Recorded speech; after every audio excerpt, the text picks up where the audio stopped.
Asa an takrahu syai'an wa huwa khairul lakum. Bisa jadi apa yang kau tidak suka ternyata baik bagimu. Dan benar, dengan adanya jihad yang Allah wajibkan kepada Nabi dan para sahabat, maka jadilah Islam menjadi negara yang luar biasa, yang menyebarkan keadilan di penjuru dunia, yang menyebarkan kebahagiaan di penjuru dunia, yang melawan kezaliman yang tersebar di alam semesta, menegakkan tauhid dengan menghilangkan kesyirikan. Semua itu di antara sebabnya adalah dengan berjihad di jalan Allah Subhanahu wa taala, yang seandainya tidak dilakukan oleh Nabi dan para sahabatnya, mungkin mereka selalu dikepung, selalu jadi bulan-bulanan oleh orang-orang zalimin, musyrikin maupun kafirin di zaman tersebut. Makanya Allah mengatakan, bisa jadi apa yang kalian benci ternyata baik bagi kalian. Bisa jadi apa yang kalian suka berleha-leha ternyata buruk bagi kalian. Wallahu ya'lamu, Allah yang tahu, wa antum la ta'lamun, kalian tidak mengetahui. Ini ayat pertama terkait dengan hal tersebut. Bahwasanya ada syariat yang menurut kita ternyata tidak menyenangkan, tapi kalau dikerjakan ternyata efek positifnya sangat banyak. Seperti syariat jihad. Ya, ini kita bisa kiaskan kepada hal-hal banyak. Banyak syariat yang mungkin tidak sesuai dengan hawa nafsu kita, tapi kerjakanlah dengan ridha kepada syariat Allah, maka akan banyak efek yang baik, positif yang akan kita dapatkan. Ayat kedua dalam surat An-Nisa. Kata Allah Subhanahu wa taala tentang bermuamalah dengan istri, kata Allah, wa ashiruhunna bil ma'ruf. Pergaulilah istri-istri dengan cara yang ma'ruf, dengan cara yang baik, yaitu berakhlak yang mulia, sabar dengan mereka, memberi kebaikan kepada mereka, mengasihi mereka dan seterusnya. Kemudian kata Allah, fa in karihtumuhunna, kalau kalian benci dengan mereka, yaitu mungkin tidak suka dengan mereka, kata Allah, dari sisi mungkin ada akhlak yang kurang baik, dari sisi paras yang mungkin kurang cantik, disebut oleh para ulama, mungkin wajah yang tidak menyenangkan, atau akhlak yang kurang, selama bukan zina. Selama bukan apa? Zina. Disebutkan oleh sebagian tafsir, selama bukan apa? Fahisyah. Kekurangannya, akhlaknya kurang atau paras fisiknya kurang, tapi bukan zina, bersabarlah. Fa in karihtumuhunna, kalau kalian benci kepada mereka, fa asa an takrahu syai'an, bisa jadi kalian benci terhadap sesuatu, wa yaj'alallahu fihi khairan katsira, maka Allah jadikan dari balik kebencian kalian tersebut, sesuatu yang kalian benci tersebut ternyata banyak kebaikan di balik hal tersebut. Sebagian ulama menafsirkan, di antaranya Ibnu Katsir, di antaranya Al-Baghawi, di antaranya Al-Qurtubi, maksudnya jika seorang sabar dengan istrinya yang punya kekurangan baik secara fisik maupun akhlak, maka bisa jadi Allah menganugerahkan kepada dia lewat wanita yang dia tidak sukai tersebut anak-anak yang soleh, yang kesolehannya tidak wajar. Sangat soleh maksudnya, sangat soleh. Dan dari anak yang soleh, pintu kebaikan luar biasa dunia maupun akhirat. Jangan tanya, udah punya anak soleh, akan datang kebaikan yang sangat banyak dunia maupun di akhirat. Di antaranya bersabar dengan istri. Bisa jadi seorang sabar, istrinya tukang ngomel-ngomel, tidak apa-apa. Tahu-tahu anaknya anak apa? Soleh. Bisa jadi. Ini tafsir para ulama. Ini diriwayatkan dari Ibnu Abbas radhiyallahu anhu. Disebut dalam Ibnu Katsir, Ibnu Abbas mengatakan maksudnya anak soleh Allah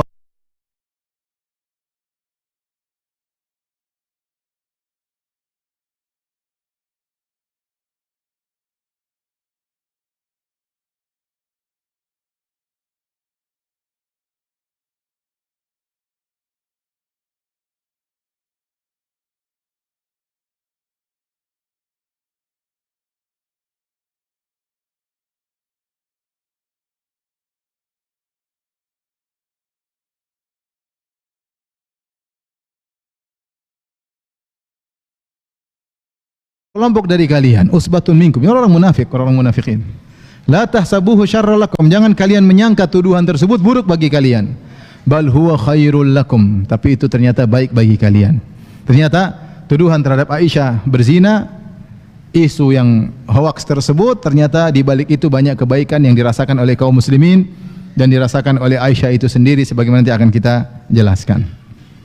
Taib, maka pada kesempatan kali ini kita akan menjelaskan tentang contoh-contoh dalam Al-Quran bahwasanya pilihan Allah adalah yang terbaik, ya. Tentunya contoh sangat banyak, ya. Dari hadis juga sangat banyak, terus pengalaman hidup para ulama juga sangat banyak, pengalaman hidup kita juga sangat banyak, tapi kita membatasi sebagian saja contoh-contoh dalam Al-Quran agar kita tahu bahwasanya takdir Allah jika dihadapi dengan kesabaran maka penghujungnya pasti indah atau itu yang terbaik, itu yang terbaik. Contoh pertama, ini saya urutkan ya, seperti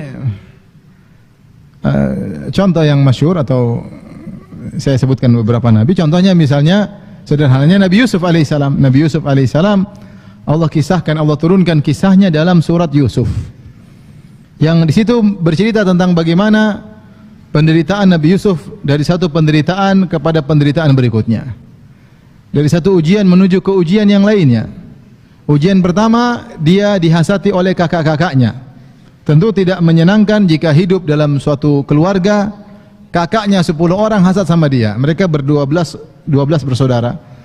10 orang kakak-kakak Yusuf hasad sama Yusuf. Sehingga sifatnya tidak mengenakan kepada Yusuf. Sampai akhirnya 10 orang ini berniat jahat kepada Yusuf. Akhirnya Yusuf dibawa pergi untuk bermain-main, namun ternyata dibuka bajunya, lantas dimasukkan dalam sumur. Akhirnya Yusuf yang begitu disayangi oleh ayahnya, Nabi Yakub alaihissalam, akhirnya dia harus terpisah dari ayahnya dalam waktu yang lama. Ada yang mengatakan puluhan tahun, ada yang mengatakan sampai 40 tahun, ada yang 80 tahun, ada yang mengatakan belasan tahun, wallahu alam. Tapi intinya Yusuf akhirnya terpisah dari ayahnya. Kakak-kakaknya tega membuang dia dalam sumur dengan dibuka bajunya, karena bajunya harus dilumuri dengan darah, ya, seakan-akan Yusuf dimakan oleh serigala. Maka Yusuf dimasukkan dalam sumur. Setelah itu, setelah dimasukkan dalam sumur, ada yang ambil air di sumur, tahu-tahu dapat Yusuf. Kata kakak-kakaknya, ini adalah budak kami, kalau mau beli silakan. Fasyaruhu bi thamanin bakhsin darahima ma'dudah. Akhirnya Yusuf dijual. Yang jual siapa? Kakak-kakaknya. Uangnya diambil. Hasil jual beli adik mereka sendiri. Maka dia dijual sebagai seorang budak. Namanya budak milik orang lain. Disuruh tanpa digaji, itulah budak. Maka Yusuf diperbudak. Subhanallah, ujian berikutnya. Setelah itu punya cerita, akhirnya sebagaimana Allah sebutkan, Yusuf alaihissalam akhirnya dirayu oleh seorang Imra'atul Aziz yang konon namanya Zulaikha. Akhirnya dia menolak, akhirnya lama-lama dia dituduh melakukan keburukan, akhirnya dia dipenjara. Ujian berikutnya dia dipenjara. Dipenjara bertahun-tahun. Ternyata sampai akhirnya Allah berkehendak lain. Ternyata akhirnya raja bermimpi dan tidak ada yang bisa mentakwilkan mimpinya kecuali Nabi Yusuf alaihissalam, ya. Kisahnya menakjubkan, ya. Jadi subhanallah, ketika Yusuf dalam penjara karena dia berbuat baik, datanglah 2 orang minta ditafsirkan mimpinya oleh Nabi Yusuf. Inna naraka minal muhsinin. Wahai Yusuf, kami memandang engkau termasuk orang-orang yang baik. Maka berikanlah kabar kepada kami, nabi'na bi ta'wilih. Berilah kabar kepada kami tentang tafsir mimpi kami. Akhirnya Yusuf tafsirkan, adapun amma ahadukumma fayaski rabbahu khamra wa ammal akhar fayuslab fata'kulu at-tayru min ra'sih qudiyal amru alladhi fihi tastaftiyan. Yang satu akan dibebaskan dari penjara, kemudian akan menjadi pelayan khusus raja yang akan menuangkan khamar kepada sang raja. Adapun yang satunya akan dihukum mati, kemudian disalib, kemudian burung-burung akan hinggap di kepalanya dan matok-matok kepalanya. Dan ternyata terjadi. Kemudian Yusuf berwasiat kepada orang yang akan menjadi pelayan raja. Wa qala alladhi dhanna annahu najim minhum adhkurni 'inda rabbik. Kata Yusuf, dia ikhtiar, berusaha. Wahai fulan, kau akan menjadi pelayan raja. Jangan lupa kalau kau sudah jadi pelayan raja, sebut-sebut aku di sisi rajamu tentang diriku. Maksudnya supaya dia dibebaskan dari penjara. Ya. Karena Yusuf telah menafsirkan mimpinya. Dia bilang, tolong udhkurni inda rabbik. Kalau kau sedang di sisi rajamu, sedang nuangkan, jadi sedang melayani, sebut-sebut cerita tentang aku. Maksudnya apa? Semoga saya dibebaskan. Subhanallah, ini disebutkan Yusuf sudah dipenjara 7 tahun. Kemudian dia menafsirkan mimpi tersebut. Maka kemudian ternyata Allah mentakdirkan orang ini lupa. Fa ansahu syaitanu dzikra rabbih. Syaitan buat orang ini lupa, dia sudah jadi pelayan, dia lupa cerita tentang Yusuf. Syaitan bikin dia lupa dengan takdir Allah tentunya. Akibatnya apa dia lupa cerita? Falabitha fis sijni bid'a sinin. Akhirnya Yusuf penjaranya bertambah lagi. Ada yang bilang 7 tahun lagi di penjara. Harusnya 7 tahun. Seandainya orang ini cerita kepada raja tentang Yusuf, mungkin Yusuf nanti raja baik suruh dia keluar. Tapi karena dia lupa, akhirnya penjaranya jadi berapa? Tambah 7 tahun lagi. Jadi berapa tahun? 14 tahun. Setelah 7 tahun kemudian, ternyata di balik lupanya orang tersebut, raja akhirnya bermimpi. Inilah rahasia Allah Subhanahu. Raja bermimpi, inni ara sab'a baqaratin simanin ya'kuluhunna sab'an ijaf wa sab'i sumbulatin khudrin wa ukhra yabisat.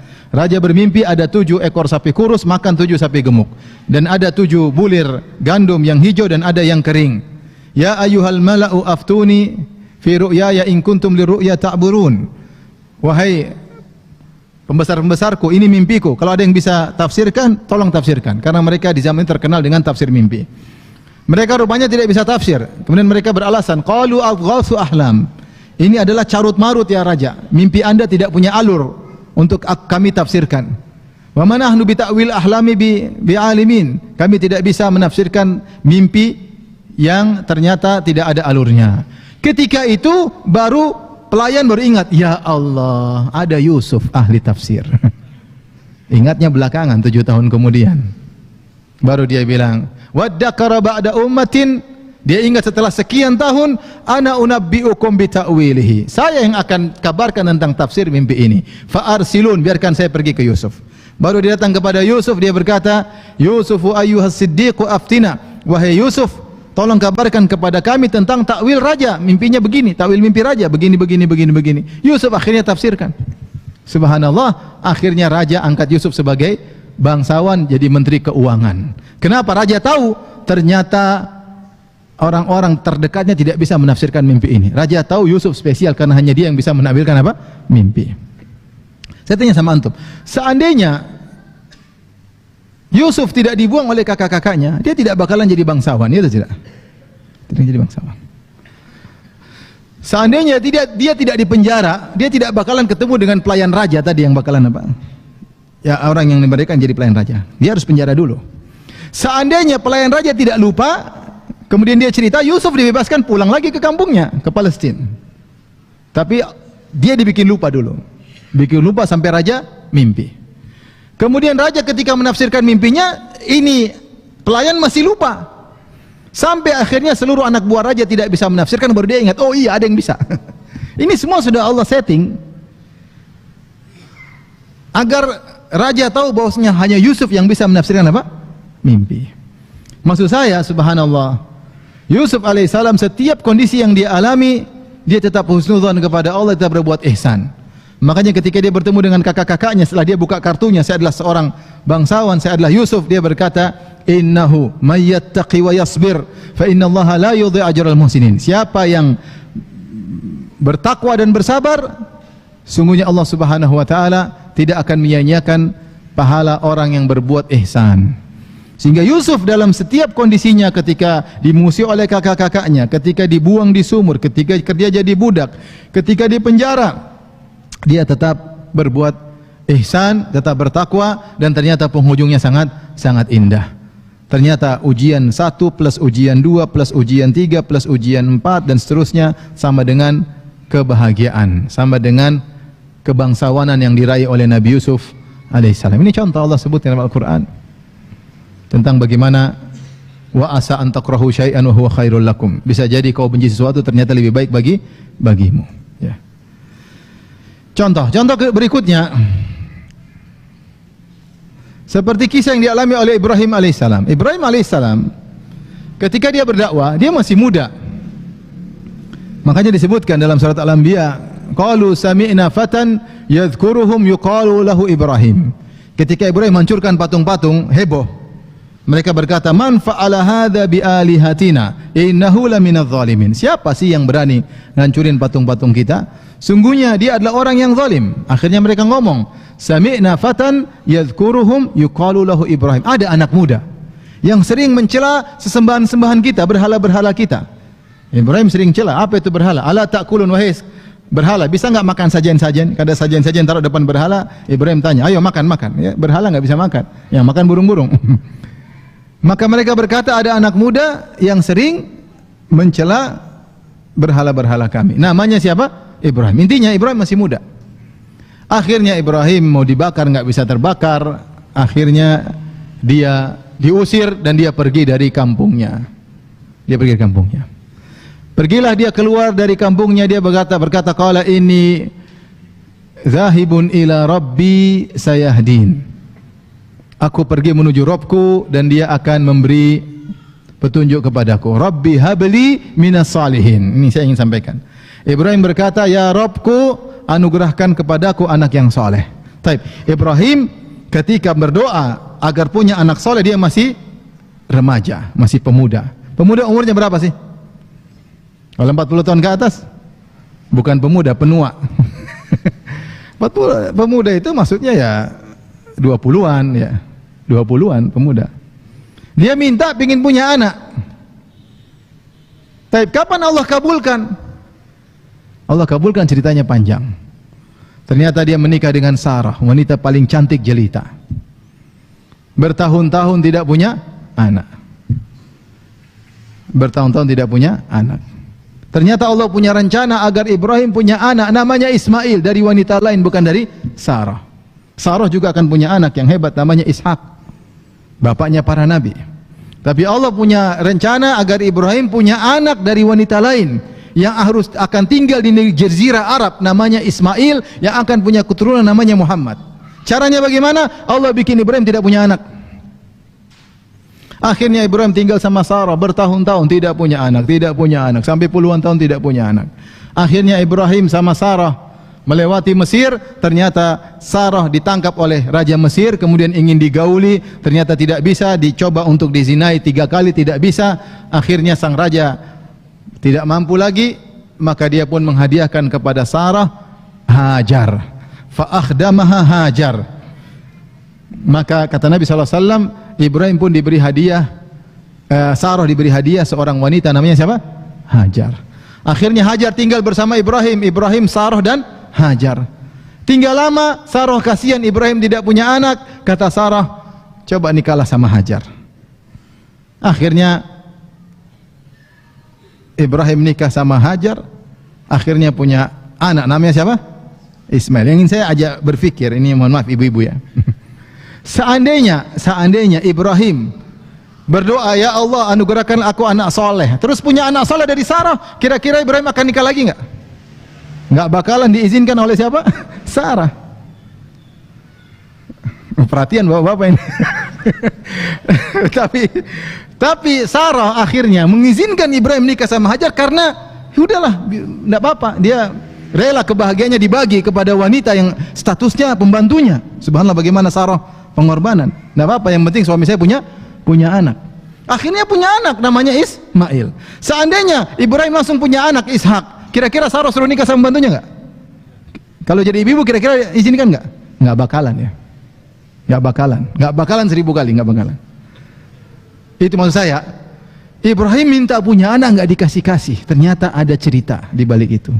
Agar dia punya anak dari wanita yang lain dulu, yang kemudian lahirlah siapa? Ismail. Ismail ini akan dibawa. Kemudian Sarah pun cemburu kepada Hajar.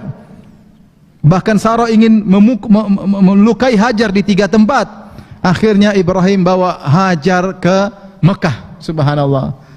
Akhirnya Ismail nanti punya anak Quraisy punya anak, keturunannya adalah Muhammad sallallahu alaihi wasallam. Seandainya Ibrahim langsung punya anak dari Sarah, tidak ada namanya Muhammad sallallahu alaihi wasallam. Seandainya Sarah tidak cemburu kepada Hajar, tidak ada Muhammad sallallahu alaihi wasallam di kota Mekah. Ternyata di balik tertunda punya anak ada hikmah. Ternyata di balik kecemburuan Sarah kepada Hajar ada hikmahnya. Paham atau tidak? Ya sudah, paham aja lah. Jadi subhanallah, asa an takrahu syai'an wa huwa khairul lakum, bisa jadi kalian benci sesuatu, ternyata ada kebaikan di balik apa yang kalian benci tersebut. Ini contoh Ibrahim alaihissalam. Contoh yang lain adalah bagaimana kita sebutkan tentang ibunya Musa, sederhana. Ibunya Musa ketika sedang mengandung dan akan melahirkan Musa, maka Fir'aun mengirim anak buahnya untuk mendengar kalau ada orang yang mau melahirkan. Ada yang melahirkan, dilihat, karena dulu nggak ada USG, jadi ditongkrongi, lahir laki-laki langsung dibunuh, laki-laki bunuh.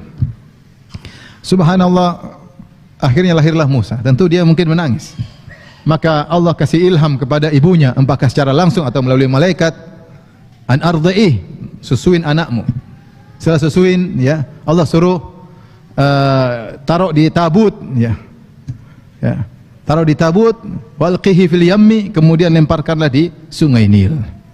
Ini berat bagi seorang wanita setelah dia menyusui anaknya, tentu dengan anak yang dinanti-nanti, hamil selama 9 bulan.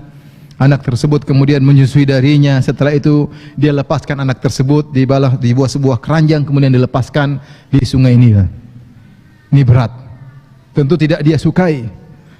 Tetapi ini perintah dari Allah Subhanahu wa taala. Akhirnya dia lepaskanlah si kecil Musa dalam keranjang, kemudian dia ikuti, dia suruh kakaknya lihat. Kakaknya Musa akhirnya ternyata keranjang tersebut melewati kerajaan Fir'aun. Ternyata dilihat oleh keluarga Fir'aun, istrinya. Akhirnya diambillah keranjang tersebut dan ibunya lihat. Faltaqatahu alu Fir'auna liyakuna lahum aduwa wan hasana. Diambillah si Musa, diambil oleh Asiyah bintu Muzahim, istrinya Fir'aun. Subhanallah, ketika itu ibunya sangat ketakutan. In kadat latubdi bihi, hampir-hampir dia teriak, "Wah, itu anakku!" Hampir dia terang-terangan. Laula an rabatana ala qalbiha, kalau bukan kami kokohkan hatinya. Seandainya Allah tidak kokohkan hatinya, mungkin dia teriak. Karena dia itu taruh anaknya supaya selamat dari Fir'aun. Ini ternyata keranjang malah ke kerajaan Fir'aun. Coba apa persangkaan dia? Wah, mampus nih mungkin ya kalau kita jadi posisi dia. Tapi Allah suruh sabar. Karena dalam ketaatan kepada Allah pasti ada happy ending, pasti. Pasti ada kebahagiaan. Kebahagiaan adalah taat kepada Allah, taat kepada Rasulullah. Ini perintah Allah, taruh, lepasin aja. In kadat latubdi bi, hampir-hampir dia teriak, itu putraku. Laula an rabatna ala qalbiha.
Ada yang enak.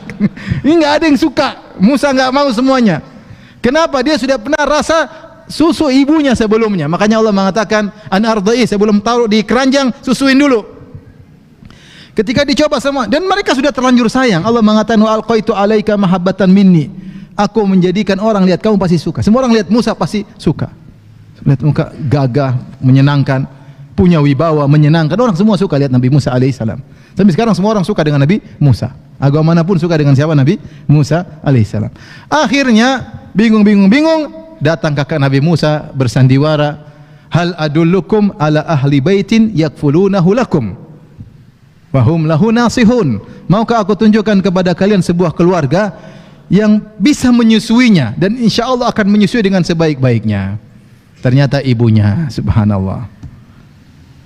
Faraja'naka ila ummika kay taqarra ainuha. Kami kembalikan engkau kepada ibumu agar ibumu menjadi bahagia. Ada yang mengatakan Musa dilepas pagi hari, sore sudah kembali lagi. Subhanallah. Skornya sudah. Seandainya ibunya tidak menjalankan perintah Allah, dia tahan anaknya, mungkin Musa teriak-teriak, akhirnya dibunuh juga. Tapi Allah punya cara lain. Akhirnya Musa tinggal di Fir'aun, di istana Fir'aun. Kemudian tukang susunya adalah ibunya sendiri. Ibunya digaji oleh Fir'aun, padahal ibunya sendiri. Fir'aun tidak tahu. Liyakuna lahum aduwan wa hazana. Ternyata anak ini akan menjadi musuh mereka. Fir'aun lupa, ternyata dia sedang memelihara singa yang akan menerkamnya. Musa alaihissalam akhirnya hidup di kota tersebut dengan kuat, energik dan lain sehat. Akhirnya nyaman sampai dia dewasa. Sebenarnya ini kisah pertama, bahwasanya bisa jadi yang dibenci oleh ibunya Nabi Musa ternyata baik bagi ibunya siapa? Nabi Musa, dan baik bagi Musa itu sendiri. Tapi kasus berikutnya, Nabi Musa tidak sengaja bunuh orang. Ada Israeli dari kaum Bani Israel berkelahi dengan Kipti dari suku Fir'aun berkelahi. Akhirnya dia minta tolong kepada Nabi Musa. Nabi Musa pun tolong. Fawakazahu Musa faqada alaihi. Nabi Musa pukul dengan pukulan yang tidak buat mati menurut perkiraan Musa, namun terlalu kuat. Ternyata langsung mati. Nabi Musa memang terlalu kuat. Mukul orang langsung apa? Mati. Mukul batu ada bekas tangan di batu. Kalau Nabi Musa pukul batu, duk, duk, duk, ada bekas apa? Tangannya di batu. Coba kalau antum yang pukul, duk, duk, bekas batu di tangan. Musa kuat sekali. Dia tidak, makanya disebut ini dosa kecil, dia tidak bermaksud membunuh, tapi ternyata apa? Mati. Akhirnya dia dikejar-kejar, intinya dia dikejar, dicari oleh Fir'aun. Fir'aun jengkel karena ada anak buahnya yang dibunuh, akhirnya dia mau ditangkap dan ingin dibunuh. Kata Allah, fakharaja minha khaifan yataraqqab. Maka Musa pun keluar dari Mesir, dari Memphis dengan kondisi ketakutan. Yataraqqab itu menanti-nanti kapan-kapan tiba-tiba dia bisa ditangkap karena anak buah Fir'aun di mana-mana. Maka dia lari dengan ketakutan, bahkan dia tidak sempat bersiap-siap.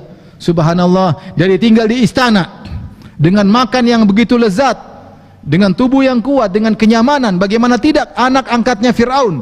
Bahkan sebagian tafsir mengatakan Musa bin Fir'aun, saking orang kenal dia, saking orang tahu ini anak angkatnya Fir'aun. Bagaimana tinggal di kerajaan, bapaknya adalah sang raja.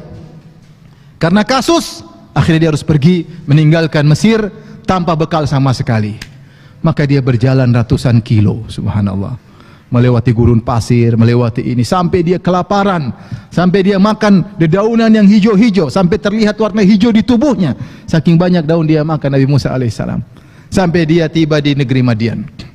Madian itu ada dua pendapat, tadi mengatakan Madian adalah di Yordan, ada yang mengatakan Madian di Tabuk. Intinya ratusan kilo dari Mesir menuju Madian, itu melewati benua, dari benua Afrika menuju benua Asia. Jauh, naik motor aja jauh, apalagi jalan kaki, apalagi nggak bawa modal. Tiba-tiba miskin mendadak, tadinya di rumah mungkin dilayani di istana, tiba-tiba harus jalan setengah mati. Tapi Allah punya rencana. Allah punya rencana. Ternyata Allah mau kasih Nabi Musa istri soleha banget. Lokasinya di mana? Di Madian. Maka kemudian Nabi Musa ke sana. Walamma warada ma'a Madyana wajada alaihi ummatan minan nasi yaskun. Sampai di Madian, dia lihat ada orang-orang kumpul di sumur. Fawajada min dunihim imra'ataini tadudan, ya. Tazudan. Di antara orang-orang tersebut ternyata ada dua orang wanita yang sedang menghalang-halangi kambing mereka jangan sampai ikut ambil air. Musa heran. Ini orang-orang kenapa ini? Ada perempuan mau ambil air kok tidak ambil air, padahal harusnya kalau penduduk itu penduduk soleh, harusnya ladies first, itu tidak? Kenapa justru harusnya perempuan duluan, tapi malah diakhirkan? Akhirnya Musa datang kepada kedua wanita tersebut. Musa bertanya, ma khatbukuma, kenapa kalian tidak ambil air? Qalata la nasqi hatta yusdira ri'a. Kami tidak mau ambil air sampai orang-orang semua pergi dulu, tidak mau ikhtilat, tidak mau campur laki-laki dengan perempuan, wanita soleha, tidak mau tembus di antara barisan laki-laki. Minggir. Nunggu. Wa abuna syekhun kabir. Sebenarnya ayah kami yang tugas ngambil air, tapi ayah kami sudah tua, makanya kami mewakili. Dia pun tidak jalan bersih, jalan bersama saudarinya. Subhanallah. Fasaqalahuma. Kemudian Nabi Musa mengambilkan air, kemudian thumma tawalla ila dhil. Kemudian dia pun berbaring di bawah sebuah pohon bersandar. kelaparan, dia mengatakan, Rabbi inni lima anzalta ilayya min khairin faqir. Ya Rabbku, aku butuh kebaikanmu. Sebagian ahli tafsir mengatakan, ya Allah, aku minta roti. Ini sudah ratusan kilo makan daun, ya Allah. Aku minta apa? Roti. Allah kabulkan. Maka akhirnya faja'athu ihdahuma tamshi ala istihya. Maka tiba-tiba dia lagi istirahat, datang seorang wanita jalan malu-malu. Subhanallah. Wanita soleh yang akan jadi apa? Istrinya. Datang malu-malu, menunjukkan wanita tersebut pemalu. Musa lihat dari jauh. Wanita tersebut tersipu-sipu nutup wajahnya. Musa langsung tundukkan pandangan. Sebenarnya daripada tafsir Ibnu Abbas meriwayatkan. Musa lihat dari jauh, kemudian ternyata wanita tersebut ditundukkan pandangan. Kemudian wanita tersebut berkata, Inna abi yadu'uka liyajziyaka ajra ma saqaita lana. Ayah kami mengundang engkau ke rumah untuk beri upah atas bantuan engkau mengambilkan air buat kami. Maka Nabi Musa pun berjalan menuju rumah bapak dari wanita tersebut. Allah mengatakan tamshi ala istihya, dia jalan dengan malu-malu. Ini wanita subhanallah tidak mau campur dengan laki-laki, sangat pemalu. Dia nutup wajahnya, ngobrol ketika dengan Nabi Musa, wahai Musa, ayah panggil. Subhanallah. Nabi Musa kemudian berjalan di depan. Nabi Musa tidak, oh iya ya, ayo, iya, ngobrol. Gimana kabar? Ukhti umurnya berapa? Status nggak ada. Maka Nabi Musa jalan di depan, itu perempuan di belakang. Kalau belok kanan, perempuan itu lempar kerikil ke kanan agar Nabi Musa belok kanan. Kalau belok kiri, perempuan itu lempar kerikil. Dia tidak ngobrol di tengah jalan. Nabi Musa tidak mau perempuan jalan depan dia. Dia akan melihat lekuk tubuh wanita tersebut. Dia tidak mau. Dia tundukkan pandangan. Dia tidak mau. Maka dia jaga kehormatan wanita tersebut. Kata Musa, saya di belakang, kau di belakang. Saya di depan, kau di belakang.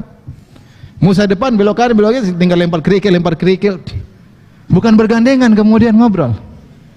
Ya. Sampai sana kemudian ngobrol. Maka wanita berkata, ya abati istajirhu, wahai ayahanda, perkerjakanlah Musa. Inna khairu man istajartal qawiyul amin. Sungguhnya orang yang paling berhak jadi pekerja yang paling baik adalah yang kuat dan terpercaya. Dari mana wanita tahu Musa kuat? Tahu karena Nabi Musa buka itu tutup sumur besar yang bisa angkat 8 orang, Musa angkat sendiri. Neng. Orang lain 8 orang, dia sendiri. Yang kedua dari mana? Amanah. Tahu Nabi Musa amanah sama perempuan. Tidak ngobrol ngalor ngidur sama 2 perempuan tadi. Ketika jalan berdua juga dia amanah. Dia tidak melihat wanita tersebut dari jauh, dia segera tundukkan pandangan. Ini wanita lelaki seperti ini amanah. Sama wanita amanah. Maka paling berhak untuk kau pekerjakan. Ternyata calon bapak mertuanya pun menawarkan, maukah aku nikahkan engkau dengan salah satu dari 2 putriku, ya tadi, putri yang tadi. Akhirnya menikahlah Nabi Musa dengan wanita yang sangat soleha. Subhanallah. Siapa yang bisa tahu ini wanita ratusan kilo dari Mesir, tapi dia jaga dirinya, dia soleha. Ternyata Allah takdirkan akan datang suaminya dari tempat jauh, seorang Nabi Musa alaihissalam. Wa asa an takrahu syai'an wa huwa khairul lakum. Bisa jadi kau benci sesuatu, ternyata lebih baik bagimu. Musa diusir, dikejar-kejar, harus kabur, ketakutan. Ternyata Allah inginkan dia menikah dengan seorang wanita soleha di tempat yang jauh. Di tempat yang jauh, dan kemudian Allah suruh dia jadi penggembala kambing sampai 10 tahun. Ternyata dia disiapkan menjadi seorang rasul setelah itu. Baik. Di antara kisah juga yang menunjukkan bahwasanya bisa jadi yang kau benci ternyata lebih baik bagimu. Seperti Allah sebutkan tentang kisah Nabi Muhammad SAW, ya, bagaimana Nabi Muhammad ingin dibunuh dan diusir dari kota Mekah. Kata Allah, wa idh yamkuru bikal ladzina kafaru liyuthbituka aw yaqtuluka aw yukhrijuk wa yamkuruna wa yamkurullahu wallahu khairul makirin. Ketika Abu Jahal CS dan teman-temannya bermusyawarah, bikin makar untuk membunuhmu, mengusir, untuk membelenggumu, atau membunuhmu, atau mengusirmu. Mereka ingin. Akhirnya Allah wahyukan kepada Nabi untuk meninggalkan kota Mekah. Dan Nabi SAW meninggalkan kota Mekah dengan penuh kesedihan, bukan dengan kegembiraan. Makanya ketika awal Nabi diturunkan wahyu, kemudian Nabi dibawa oleh Khadijah menuju ke Waraqah bin Naufal, maka Waraqah berkata, "Ya laitani jad'an id akhrajaka qaumuka la ansurannaka nasran muazzara."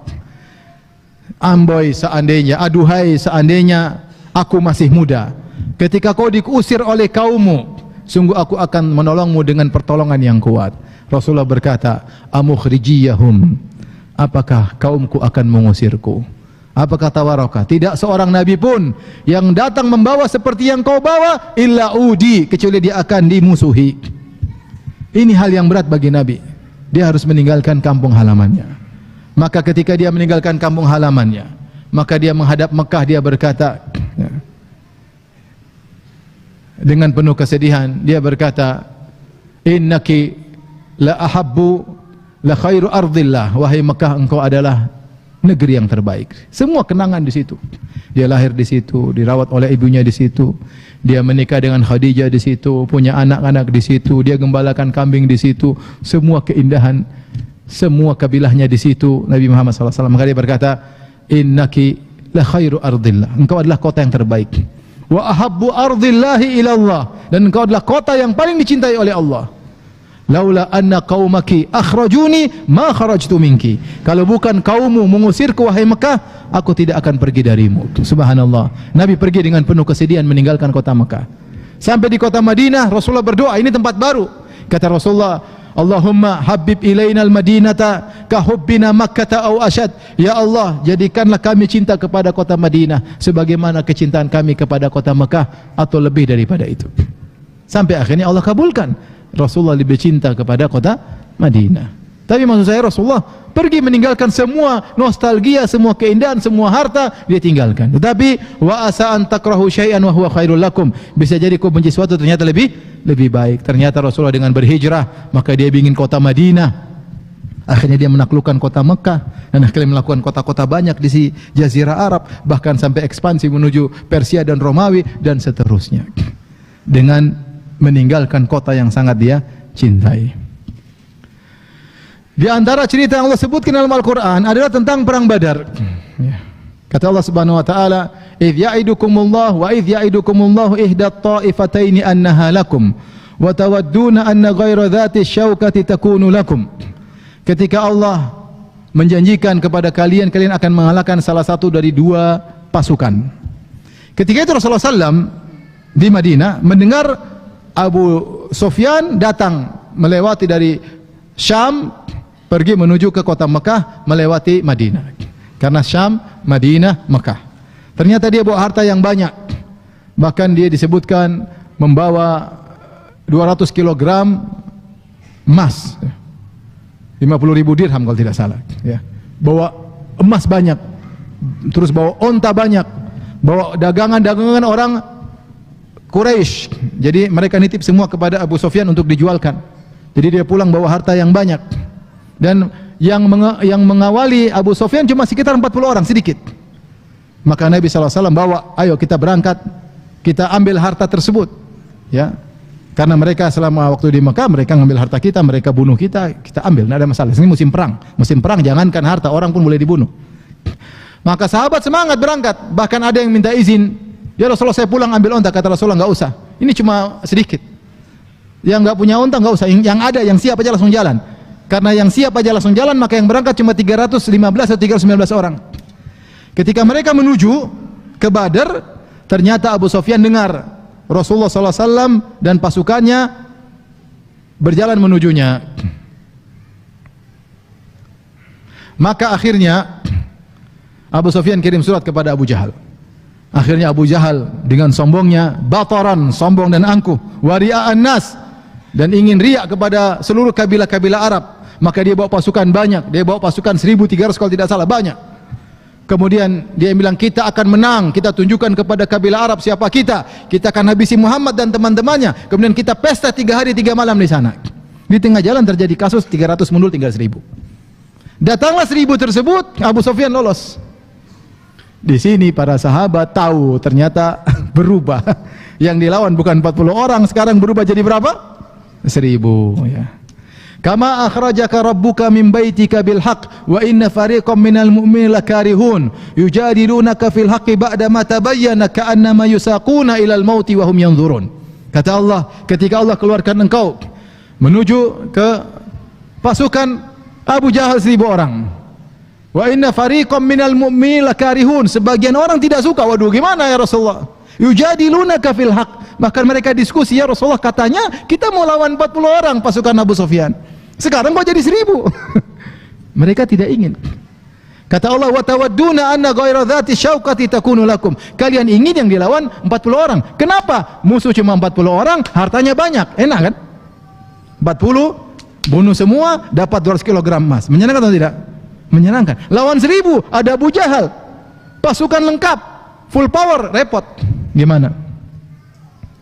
Tentu kalau disuruh pilih, pilih yang sedikit. Tapi kata Allah, Allah ingin yang terbaik. Akhirnya mereka bertemu dengan Abu Jahal, perang, akhirnya kaum Quraisy kalah, sehingga disebut dengan Yaumal Furqan. Maka ketika ternyata dampaknya luar biasa. Secara harta, akhirnya kaum muslimin juga dapat harta, karena ada sekitar 70 orang ditawan, dan siapa yang mengambil harus tebus dengan harta, sehingga harta juga dapat. Kemudian sum'ah, karismatik kaum muslimin naik, ya. Orang Quraisy semakin menunduk, dan semua yang ikut perang Badar dijamin masuk surga oleh Allah Subhanahu wa taala. Ternyata ini hari yang terindah, perang Badar, yang merupakan cikal bakal dari kejayaan kaum muslimin berikutnya, dimulai dari perang Badar. Makanya Allah mengatakan Yaumal Furqan, hari pembeda. Seandainya mereka cuma tangkap Abu Sufyan dapat 200 kilo, selesai, enggak ada urusan. Tapi ternyata Allah punya kehendak yang lain. Wa asa an takrahu syai'an wa huwa khairul lakum. Bisa jadi kau benci sesuatu, ternyata baik bagi kalian. Taib, kita lanjut kisah berikutnya dalam Al-Qur'an. Masih kuat?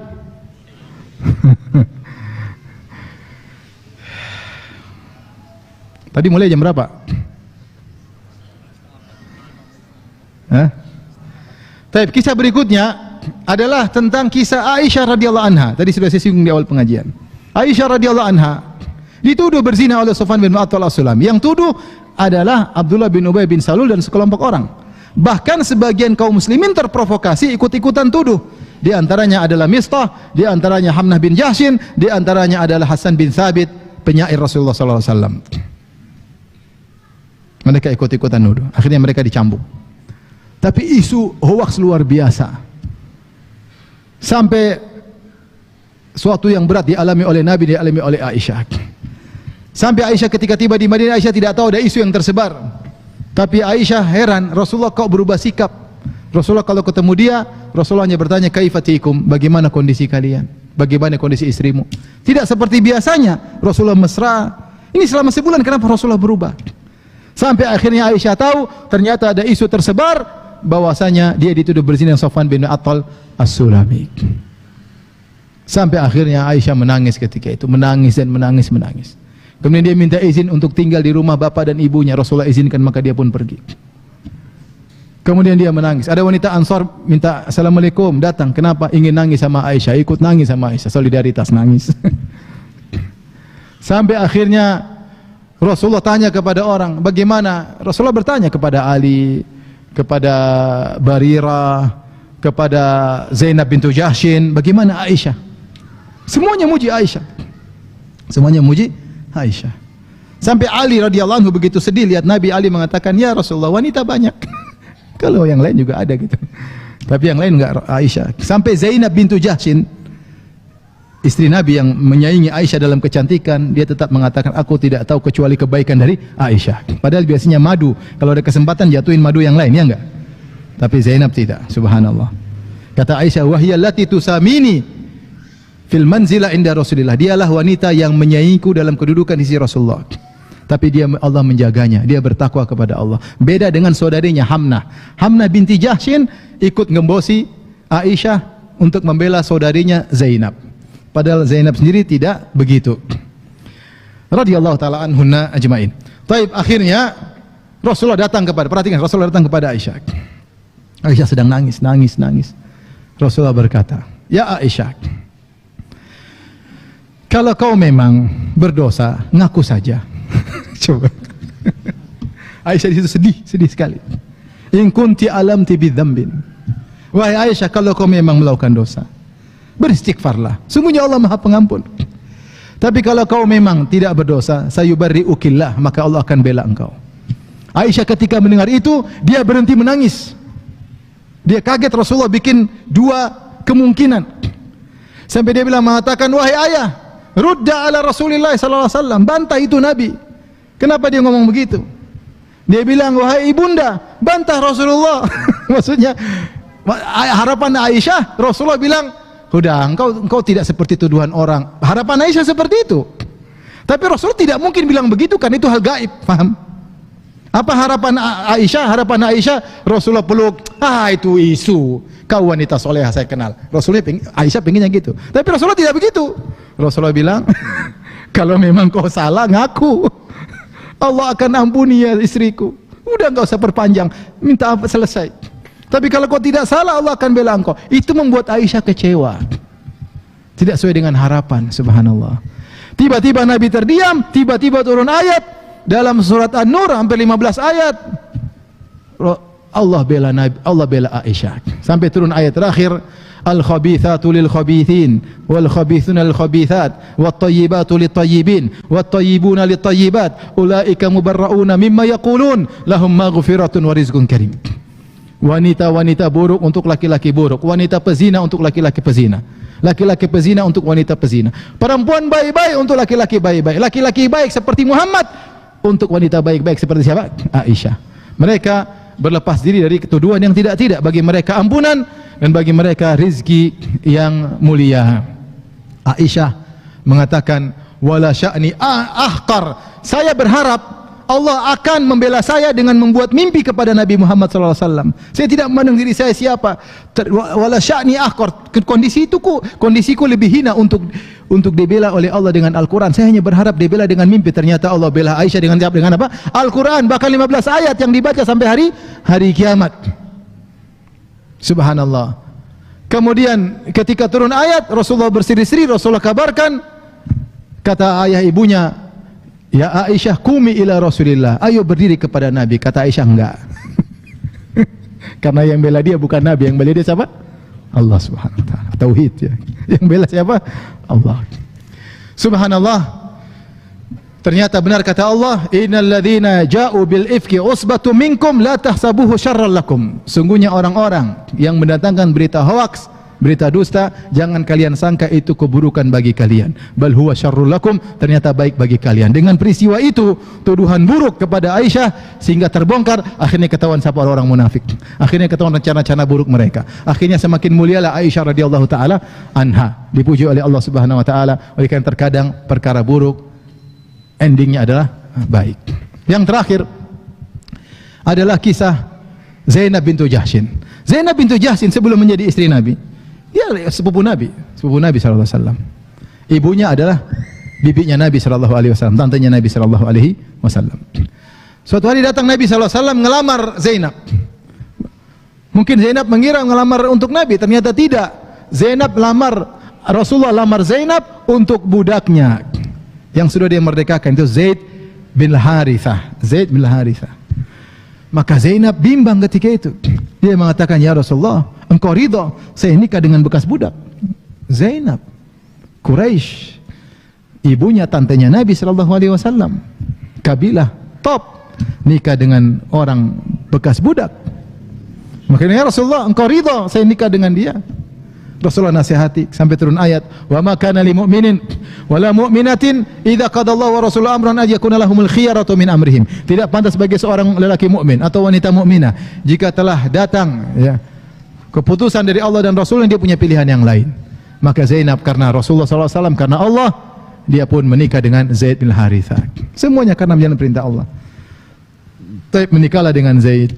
Ternyata pernikahan Zainab dengan Zaid, Allah punya tujuan lain.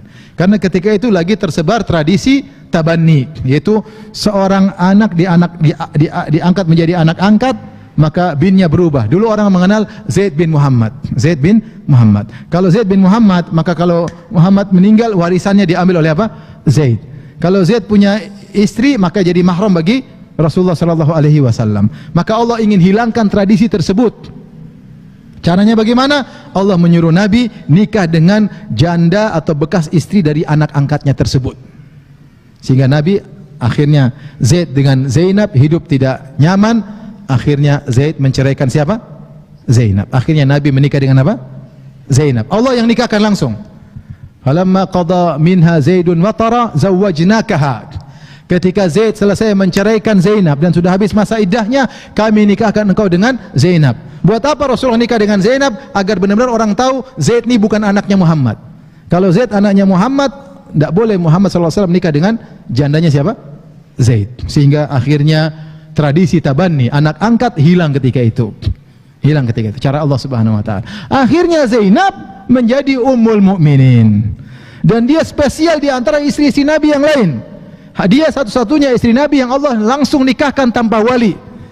Zawwajnakah, kami nikahkan engkau Rasulullah dengan Zainab. Makanya Zainab berkata kepada istri-istri Nabi yang lain, zawwajakunna ahalikunna wa zawwajani Allah min fawqi sab'i samawat. Kalian istri-istri Nabi, yang nikahkan kalian wali-wali kalian, bapak-bapak kalian. Aku yang nikahkan zat yang berada di atas langit yang 7. Subhanallah. Wa asa an takrahu syai'an. Bisa jadi kau benci sesuatu, ternyata lebih baik. Ketika Zainab nurut kepada Nabi, nikah dengan Zaid, ternyata salah satu dari rangkaian skenario yang ujungnya dia akan menikah dengan siapa? Rasulullah sallallahu alaihi wasallam. Jadilah dia mulia, pasti masuk surga, karena istri Nabi pasti masuk surga. Tapi ini di antara kisah-kisah dalam Al-Quran itu, kisah-kisah ini banyak, kisah-kisah tentang yang bisa jadi seorang benci sesuatu ternyata lebih baik, sangat banyak sekali. Baik, di penghujung pengajian ini saya ingin sampaikan. Kita tahu Allah sebutkan dalam kisah ketika Nabi Musa bertemu dengan Nabi Khadir. Ya. Ketika Nabi Musa minta izin untuk menuntut ilmu sama Khadir, Khadir berkata, innaka lan tastati'a ma'iya sabra. Kau tidak bisa sabar denganku. Wa kaifa tasbiru ala ma lam tuhitu bihi khubra.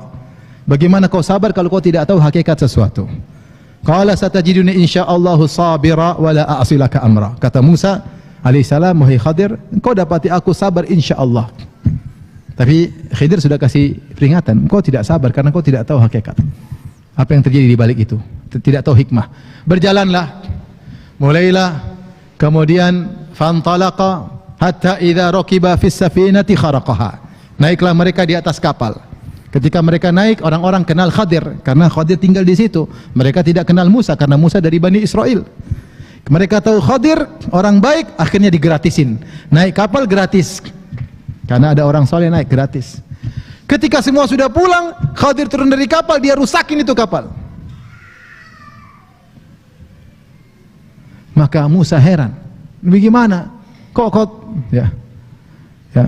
kharaqaha. Qala kharaqataha litughraka ahlaha. Laqad ji'ta syai'an nukra. Laqad ji'ta syai'an imra. Wahai Khadir, kenapa kau rusakin kapal? Nanti orang bisa tenggelam. Sungguh kau telah melakukan perkara yang tidak benar. Kata Khadir, alam aqul innaka lan tastati'a ma'iya sabra. Kan saya sudah bilang kau tidak sabar. Kata Khadir, kata Musa, la tu'akhidni bima nasitu. Jangan kau hukum aku karena saya lupa. Sudahlah. Lanjut lagi. Fantalaqa hatta idza laqiya gulaman faqatalah. Mereka berjalan dua, tiba-tiba ada anak kecil lagi main-main. Khadir panggil, Khadir bunuh anak tersebut. Musa marah.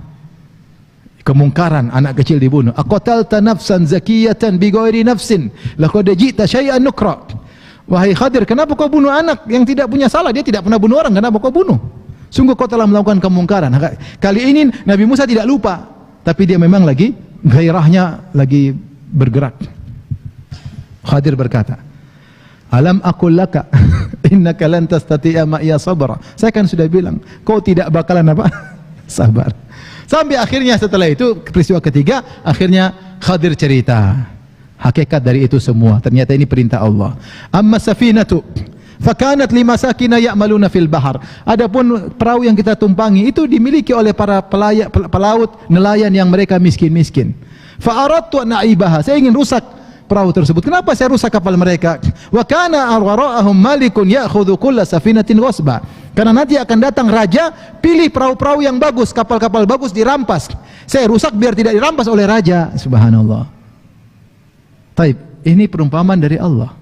Ada kapal dirusak ternyata di balik itu ada kebaikan. Ini sampel aja. Sebenarnya kapal ini bisa jadi, kalau kita aplikasikan dalam kehidupan, bisa jadi anak kita yang luka, bisa jadi anak kita yang durhaka, bisa jadi anak kita yang cacat, bisa jadi istri kita yang rewel. Itu kapal. Ini kapal cuma sampel doang. Seandainya dia tidak tukang rewel, mungkin nasib kita berbeda. Kalau seandainya anak kita tidak cacat, mungkin dia besar, mungkin dia entah jadi apa. Tapi memang sulit. Nabi Musa saja sulit menerima karena hikmahnya dia tidak tahu. Lebih lagi anak tadi, ada anak dibunuh. Akhirnya Nabi Khadir cerita, wa ammal gulamu fakana abawahu mu'minaini fakhashina ayyurhiqahuma tughyanan wa kufra fa aradna ayyubdilahuma khairan minhu zakata wa aqraba ruhma. Adapun anak yang saya bunuh tersebut, kedua orang tuanya mukmin. Kalau dia besar, kedua orang tuanya sangat sayang kepada anak ini, mungkin anak satu-satunya, sangat sayang. Maka akhirnya anak ini bisa menjerumuskan kedua orang tuanya kepada kekufuran atau kemaksiatan. Maka saya ingin Allah ganti dengan anak yang lain, yang lebih baik, lebih saleh dan lebih sayang kepada kedua anaknya. Itu hikmahnya. Dan di akhir kata Nabi Khadir, wa ma fa'altuhu an amri. Saya tidak melakukannya karena saya, tapi Allah yang suruh. Kita kalau secara logika susah lihat anak seperti ini. Tapi kita, jadi maksud saya begini, kata Ibnul Qayyim, banyak dalam kehidupan ini permasalahan tidak bisa kita mengerti apa hikmahnya di balik itu semua. Maka ingatlah tentang kapal dan anak tersebut. Yang seandainya Allah berikan apa yang kita sukai, endingnya belum tentu indah. Terkadang Allah berikan yang tidak kita sukai karena di balik itu ada keindahan. Kita nggak tahu. Ya, disitulah kita disuruh untuk beriman bahwasanya Allah Maha Bijak. Inilah iman seseorang. Kita beriman tentang sesuatu yang terjadi, kita ridha meskipun kita nggak tahu apa hikmahnya. Karena terkadang ada yang Allah buka, terkadang ada yang Allah tidak buka hikmahnya. Tapi alhamdulillah banyak Allah buka hikmahnya. Kita renungkan dalam kehidupan kita. Oh ya, dulu kalau saya begini mungkin saya sudah begini. Ternyata saya begini, ternyata begini. Kalau kita merenungkan banyak sekali. Yang tidak bisa kita renungkan, kata Ibnu Qayyim, kau tidak bisa renungkan apa balik hikmahnya, ingatlah kisah Nabi Musa. Yang juga tidak bisa direnungkan hikmahnya oleh Nabi Musa alaihissalam. Tapi kau ridho dan percaya bahwasanya Allah maha baik. Kalaupun ujungnya menurut kamu tidak happy ending, kamu sakit, akhirnya meninggal, ingat hadis Nabi SAW. Man yuridillahu bihi khairan yusib minhu. Siapa yang Allah ingin kebaikan baginya, Allah kasih musibah. Ya. Idza ahabba qauman ibtalahum, kata Nabi SAW, jika Allah mencintai suatu kaum, Allah uji mereka. Nabi SAW bersabda, yawaddu ahlul afiyah hina yu'ta yaumal qiyamati hina yu'ta ahlul bala ats-tsawab law anna juludahum kanat qurridat fid dunya bil maqarid. Ketika di hari akhirat Allah kasihkan pahala kepada orang-orang yang mungkin masuk surga. Ada orang-orang yang dulu hidup nyaman di dunia, kaya raya, mungkin terkenal, mungkin nyaman, dan ada orang yang dulu susah hidupnya di dunia. Ternyata pahala yang diberikan kepada orang yang susah, yang menderita, pahala yang sangat besar. Ketika orang-orang yang nyaman hidupnya di dunia lihat pahala besar bagi orang yang susah hidupnya di dunia, mereka berangan-angan, coba saya dikembalikan lagi di dunia, kemudian disiksa dengan digunting-gunting kulit saya dengan besi, supaya saya dapat pahala yang banyak. Ini kalau sudah buntu, kita nggak bisa mikir tentang hikmah. Yakinlah bahwasanya di balik ujian tersebut pahala sangat apa? Sangat besar. Tapi pasti ada hikmahnya. Makanya saya bilang, yang terbaik adalah pilihan Allah bagi orang yang bersabar. Yang terbaik adalah pilihan Allah bagi orang yang bersabar. Kalau tidak bersabar, maka bisa jadi tidak baik. Maka tugas kita adalah sabar. Kalau bisa ridha, itu lebih baik. Kita ridha. Innahu huwal alimul hakim. Sungguhnya Allah maha mengetahui dan Allah maha bijak. Allah tahu saya siapa. Allah maha bijak, Allah maha adil, Allah sayang sama saya. Allah akan berikan yang terbaik bagi saya. Yang penting saya bersabar. Maka di antara ibadah yang agung adalah ridha. Maka berkata seorang ulama, saya bacakan indah sekali. Dia berkata, saya bacakan. Qala Abdul Wahid bin Zaid. Berkata Abdul Wahid bin Zaid, ar-ridha billahil ar-ridha babullahil a'zam. Keridhaan adalah pintu terbesarnya Allah Subhanahu wa taala. Itu pintu paling luas membawa rahmat. Wa jannatud dunya, itu adalah surga dunia. Orang yang ridha dia masuk surga dunia, dia bahagia. Wa musarahul arifin, dia tempat istirahatnya orang-orang yang arif billah, yang tahu tentang Allah. Dia akan istirahat dengan keridhaan. Wa sirajul abidin, dia adalah lentera bagi orang-orang yang ahli ibadah. Wa hayatul muhibbin, itu adalah kehidupan bagi orang-orang yang mencintai Allah Subhanahu wa taala. Wa naimul abidin, dan dia adalah kenikmatan bagi orang-orang yang suka beribadah. Wa qurratu a'yunil mushtaqin, dan adalah kesegaran pandangan, keindahan pandangan bagi orang-orang yang merindukan surga Allah Subhanahu wa taala. Jadi kalau ingin bahagia, ridha. Ridha itu derajat di atas daripada sabar. Kalau sabar masih grundel, kalau ridha, insyaallah yang terbaik. Insyaallah yang terbaik. Ada hikmah di balik ini. Pasti ada, cepat atau lambat. Pasti happy ending. Sabar aja, sabar, sabar, sabar. Ridha dengan keputusan Allah Subhanahu wa taala. Oleh karenanya, di antara amalan terbaik ridha. Makanya kita dalam setiap pagi disuruh zikir pagi petang. Raditu billahi rabba, yaitu aku ridha kepada Allah sebagai Rabbku. Aku ridha dengan segala keputusannya. Aku ridha dengan takdirnya. Itu ridha. Kata Nabi SAW, "Dzaqa ta'mal iman", akan merasakan indahnya iman. Man radiya billahi rabba, siapa yang ridha Allah sebagai Tuhannya, ridha Allah memutuskan keputusan untuknya. Kalau dia ridha, dia akan merasakan manisnya iman. Dia akan bahagia. Dzaqa ta'mal iman, akan merasakan manisnya iman. Siapa? Man radiya billahi rabba, siapa yang ridha Allah sebagai Rabbnya, ridha dengan keputusannya. Kalau enggak ridha, susah manisnya iman. Makanya kita setiap pagi zikir pagi petang kita baca raditu billahi rabba wa bil islami dina wa muhammadin rasulullah. Bahkan di antara zikir habis azan, ini zikir yang sering dilupakan dalam Sahih Muslim. Kalau kita mendengar muadzin berkata asyhadu an la ilaha illallah wa asyhadu anna muhammadar rasulullah, maka kita baca raditu billahi rabba wa bi muhammadin rasulullah wa bil islami dina. Itu di antara zikir azan. Selain kita ikuti jawab azan, Allahu akbar, Allahu akbar, kita bilang Allahu akbar, Allahu akbar. Asyhadu an la ilaha illallah, asyhadu an la ilaha illallah, asyhadu anna rasulullah, kita tambah raditu billahi rabba wa bi muhammadin rasula wa bil islami dina. Kemudian di antara doa Nabi sallallahu alaihi wasallam, as'aluka ridha ba'dal qada, ya Allah aku mohon agar aku bisa ridha setelah keputusanmu. Tidak mudah ridha dengan keputusan Allah. Tapi siapa yang ridha, husnudzon kepada Allah, yakin Allah al-alimul hakim, maka dia akan bahagia. Demikian hadirin hadirat yang rahmatillah subhanahu wa ta'ala, setiap kita diuji, namanya ujian pasti kita tidak suka, tapi kita husnudzan kepada Allah. Di balik ujian pasti ada hikmah yang terbaik bagi kita kalau kita bersabar. Wallahu ta'ala a'lam bissawab. Sampai di sini tidak ada tanya jawab karena saya mau ada pengajian yang lain. Wabillahi taufiq wal hidayah. Assalamualaikum warahmatullahi wabarakatuh.